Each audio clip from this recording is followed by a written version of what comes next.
कुरुक्षेत्र में युद्ध क्षेत्र को विशाल सेनाओं के आगमन की सुविधा के लिए तैयार किया जा रहा था। उन्होंने हाथियों का इस्तेमाल पेड़ों को उखाड़ने और जमीन साफ करने के लिए किया था। ऐसे ही एक पेड़ पर एक गौरैया अपने 4 बच्चों के साथ रहती थी। जब उस पेड़ को उखाड़ा जा रहा था तो उसका घोंसला जमीन पर गिर गया, लेकिन चमत्कारी रूप से उनकी संतानें अनहोनी से बच गई। लेकिन वे अभी बहुत छोटे होने के कारण उड़ने में असमर्थ थे। कमजोर और भयभीत गौरैया मदद के लिए इधर उधर देखती रही। तभी उसने कृष्ण को अर्जुन के साथ आते देखा। वे युद्ध के मैदान की जांच करने और युद्ध की शुरुआत करने से पहले जीतने की रणनीति तैयार करने के लिए वहां गए थे।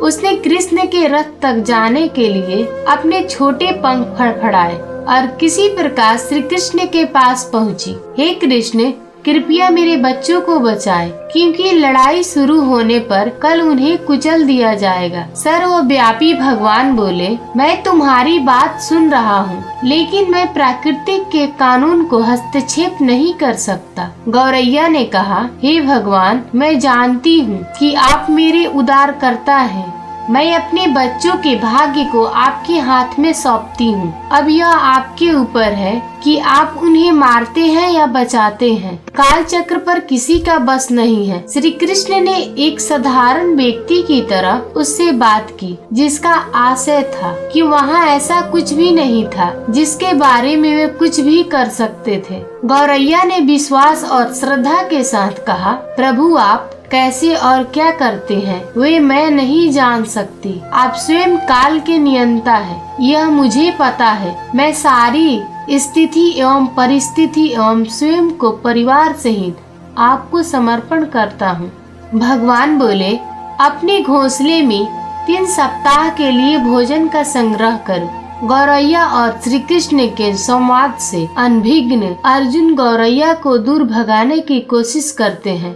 गौरैया ने अपने पंखों को कुछ मिनटों के लिए फुलाया और फिर अपने घोंसले में वापस चली गई। 2 दिन बाद शंख के उग्र घोषणा से युद्ध शुरू होने की घोषणा की गई। कृष्ण ने अर्जुन से कहा कि अपने धनुष और बाण मुझे दो। अर्जुन चौंका, क्योंकि कृष्ण ने युद्ध में कोई भी हथियार नहीं उठाने की शपथ ली थी। इसके अतिरिक्त अर्जुन का मानना था कि वह ही सबसे अच्छा धनुधर है। मुझे आज्ञा दे भगवान, अर्जुन ने दृढ़ विश्वास के साथ कहा। मेरे तीरों के लिए कुछ भी अवैध नहीं है। चुपचाप अर्जुन से धनुष लेकर कृष्ण ने एक हाथी को निशाना बनाया, लेकिन हाथी को मार करके नीचे गिराने के बजाय तीर हाथी के गले की घंटी में जाकर के टकराई और एक चिंगारी सी उड़ गई। अर्जुन ये देखकर अपनी हंसी नहीं रोक पाए कि कृष्ण एक आसान सा निशान चूक गई। क्या मैं प्रयास करूं?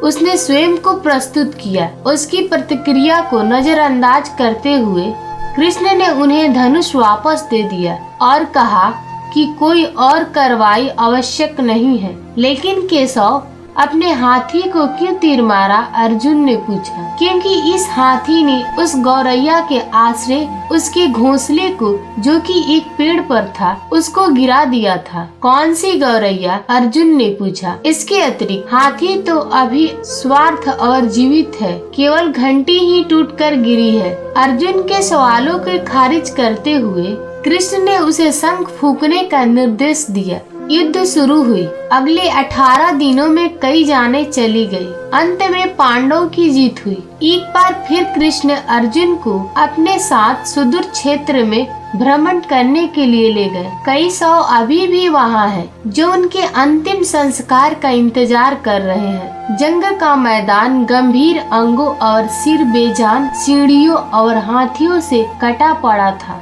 कृष्ण एक निश्चित स्थान पर रुके और एक घंटी, जो कि हाथी पर बांधी जाती थी, उसे देखकर विचार करने लगे। अर्जुन, उन्होंने कहा, क्या आप मेरे लिए यह घंटी उठाएंगे और इसे एक तरफ रख देंगे? निर्देश बिल्कुल सरल था, परंतु अर्जुन के समझ में नहीं आया। आखिरकार विशाल मैदान में, जहाँ बहुत सी अन्य चीजों को साफ करने की जरूरत थी, कृष्ण उसे धातु के एक टुकड़े को रास्ते से हटाने के लिए क्यों कहे? उसने प्रश्नवाचक दृष्टि से उनकी ओर देखा। हाँ, यह घंटी, कृष्ण ने दोहराया। यह वही घंटी है जो हाथी की गर्दन पर पड़ी थी, जिस पर मैंने तीर मारा था। अर्जुन बिना किसी सवाल के भारी घंटी उठाने के लिए नीचे झुका। जैसे ही उन्होंने इसे उठाया, उसकी हमेशा के लिए जैसी दुनिया बदल गई। 1 2 3 4 और 5 4 युवा पंछियां और उनके बाद एक गौरैया उस घंटी के नीचे से निकले। बाहर निकल के माँ और छोटे पंछी कृष्ण के इर्द गिर्द मंडराने लगे एवं बड़े आनंद से उनकी परिक्रमा करने लगे। 18 दिन पहले काटी गई एक घंटी ने पूरे परिवार की रक्षा की थी। मुझे क्षमा करे हे कृष्ण, अर्जुन ने कहा। आपको मानव शरीर में देखकर और सामान्य मनुष्यों की तरह व्यवहार करते हुए मैं भूल गया था कि आप वास्तव में कौन हैं।